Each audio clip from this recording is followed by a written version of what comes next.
Good morning, my name is Chris Fox, and welcome to How to Write Your Novel Part 2. This is following up on the video 2 weeks ago, How to Write Your Novel.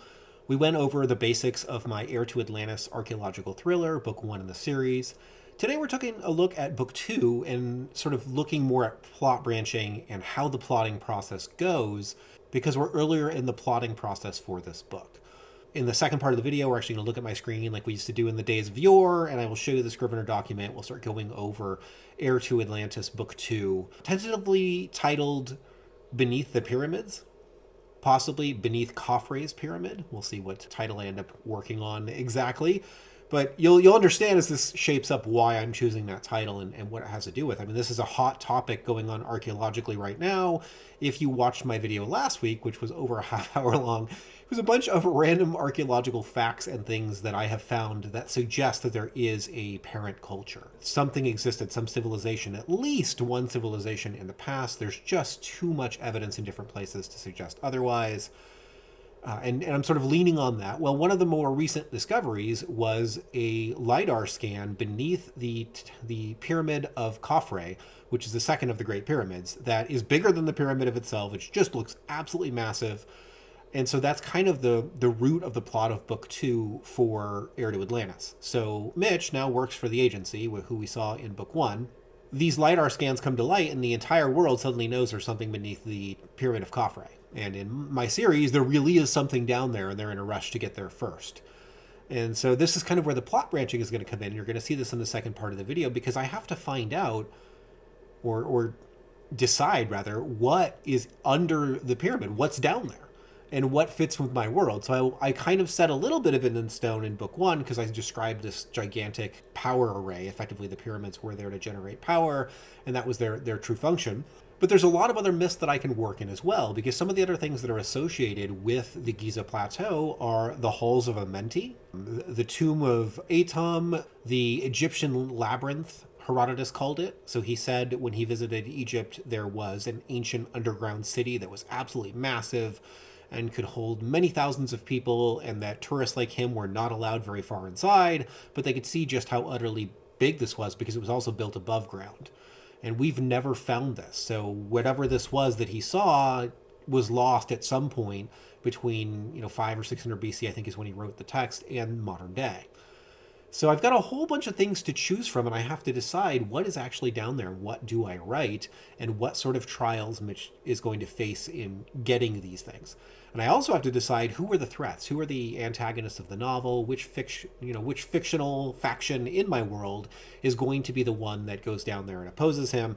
And so I've now kind of made those decisions, and you'll see those in the initial pass of the book. There's a lot more flesh to it. We're most of the way through the Road of Trials, and I've kind of solidified the Meet the Goddess. And then by the end of this week, and probably you'll see this in the video, I'll record a segment later in the week. Let's say today is Tuesday. Let's say Thursday, I'll record another segment, and I'll show how much more plotting and writing I've done. And if I do my job right, I should have 20,000 words in fiction and a rough outline to the end of the book, or be pretty close to that. That usually takes place over the first week to 2 of a novel for me. And I'm still at a point where 3 to 4 weeks is what it takes for me to write a novel. So from conception to outline to writing to editing to out to beta readers is about 4 weeks, 3 weeks if I'm going a little faster for a 75,000 word novel. Okay, I've rambled on long enough. Let's jump into part 2 and take a look at the book. Okay, as you can see, we're looking at the plot of the book. It's now a lot more fleshed out than it was. We are kind of finished through Go, and I'm just about done with the Road of Trials. We'll probably have a much longer take and pay and return in this book than we did in Book 1, which will mean a correspondingly shorter Road of Trials. So it's decently long, but shorter than Book 1, just because of the nature of the plot of the book. I think that'll still work out pretty well. And I've actually done some of the writing. So the prologue is about 1,500 words, Chapter 1, about 1,600, 2,000 or 2,100 for Chapter 2, and I think the last chapter I wrote was Chapter 3. So let's do some quick math. 1,500, 3,000... 5,000, about 7,000 words written so far on Tuesday. I haven't written my words yet today. It's only 9 a.m. So I will put another 5,000 today, which means by the end of today, it'll be about 12,000, which means I'll actually be a little bit ahead of my goal, but we'll see if I can preserve that for the week. So the writing is going well. So what I'll do is I'll get up in the morning, I'll sit down, I'll kind of write some ideas, and all the plot branching is down here. So this stuff I can write right now. It's nice and safe. There is no plot branching. There's nothing to worry about. But when I get to the middle of the Road of Trials, down here where the plot marker is, this is where the plot branching is going to happen. And you can see I've even got a document for it. Why don't we drag this down here now? You can see some of the decisions that I've made so far, but this document's going to grow and get a lot of random text in it. And I'm going to have to make some decisions. So like you can see my choices here. Do I go with the Halls of Amenti? Do I go with the Tomb of Atum, the Hall of Records, or the Tablets of Thoth, the true Tablets of Thoth? I could add 2 or 3 more ideas to this list, and what I'm going to do is I'm going to sit down and then I'm going to actually kind of write out the pros and cons. So I'll do maybe a paragraph for each of these. So we can just bold this up real quick here. Myth says the halls contain an archive, but that the archive is the consciousness of many of their gods. So effectively, this is like the oldest library in existence and could hail back to the interglacial culture that I have invented for my fiction. So I could use the Halls of Amenti in that way. We go down to the Tomb of Atum, recover some legendary artifacts from Egyptian lore, including Atum's scepter and Ankh. So for those that don't know, Atum is kind of the creation god in the Egyptian mythology, and he carries around a pair of weapons.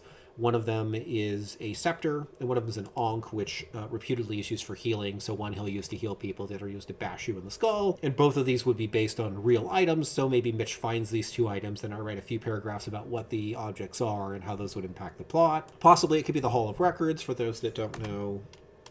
Edward Casey said these were under the Sphinx. Maybe way under the Sphinx. So if they're far enough down, then this could fit what Edward Casey had to say about where the Hall of Records is, the Egyptian Hall of Records. And the Egyptian Hall of Records is kind of like a newer myth that almost corresponds to the Halls of Amenti. So the Halls of Amenti come directly from Thoth. He references them and says basically this is the archive of knowledge from the earliest culture. And this is the same god that wrote the Tablets of Thoth, as we see here, one of the other possibilities. I could put the true Tablets of Thoth there so that the ones that are at the Temple of Edfu are just an approximation of his wisdom, but these ones down here have a whole bunch more, the actual memories that the tablets in my series contain. So I could use any one of those 4. I have to decide which way to go there. There are also other plot points that are going to need some branching later on. I know that I want Mitch to get separated from the group, and I have some questions to ask there. How active do I make Mitch? Who do I separate him with? Initially, I thought, okay, Mitch and Yvette could be separated together. It's an opportunity for some romance to grow between them. That could be a lot of fun. But the plot branching will be, what if he gets separated with Enrique? What if he gets separated by himself? What if he gets separated with Case? Each of those branches, I'll write a paragraph to 3 paragraphs kind of explaining which direction the plot could go. And if one of them sounds better than Mitch and Yvette being separated together, it'll replace this. And then I'll start modifying the rest of the plot to modify that, or to include those plot branches. And that can be a little challenging if it happens earlier in the book, because it's going to impact everything that comes after, which is part of why I haven't done the take and pay and return very fleshed out yet, because once the branching here is all sorted out and I've done my plotting, then I can plot this out knowing what the plot is. If I go with what the plot roughly is right now based on my first draft, that could change radically. So I'm, kind of slow to do that until this area is sorted out. And in the next segment, you're going to see I'll have this sorted out. I'll figure out what plot branches I'm going to take and how the plot's going to go and kind of how Mitch is going to get separated and how he's going to catch back up with the bad guy who manages to relieve him of his super crazy artifact called an astrolabe. All of that will be kind of sorted correctly, and you'll see a bunch of chapters in Take and Pay and Return, because those will be much easier to create once I've sort of sorted how the Road of Trials needs to go in my own head. Anyway, that brings us to the end of this segment. Let's jump into the final segment of the week and see how the book turned out. Okay, part 3. As you can see, I've made quite a bit of progress on the novel. Still a little behind on word count. I did extra research this week on the nation of Egypt and the city of Alexandria and Cairo, sort of learning about what the journey would be like. But got a lot of great stuff done. The Road of Trials is finished. This is final plotting. So before I had kind of like, let's say, a placeholder paragraph.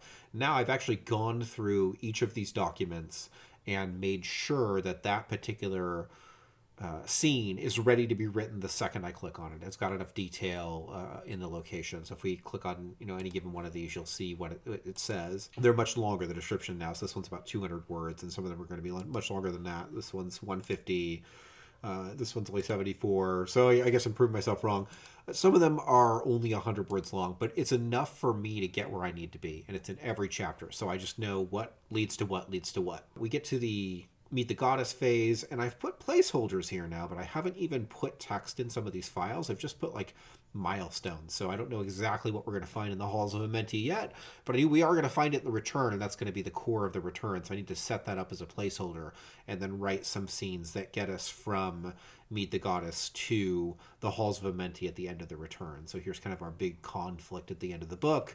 I just got to build a bridge from Meet the Goddess to here, and that's going to get easier as I get through here. So the more of the Road of Trials I write, the more clear it will be what this needs to be, who the characters that develop are, and factions and conflicts I need to resolve, what plot threads need to be wrapped up. So probably I will do one more video, a third video, to show you how this all turns out so you can see the kind of complete process from beginning to the end. But I am definitely going to need another week to finish the outlining, and I probably won't be done with the book next week, but I'll be at least 2/3 of the way through it, and we'll have kind of the ending in sight. And if necessary, or if you guys really want me to, I can probably do 2 more videos, one to show next week's progress and one to show the ending of the book. Let me know what you think would be useful. Happy to do that one extra video if that's helpful. If you have questions about what I've shown you thus far, please let me know in the comments. Happy to answer those. I am going to get back to the writing. I do feel like I'm probably going to be about 5,000 words short this week on my count, so I'm eager to kind of narrow that gap before the end of tomorrow. So, like I said, going to get back to the writing, and I'll see you guys next week.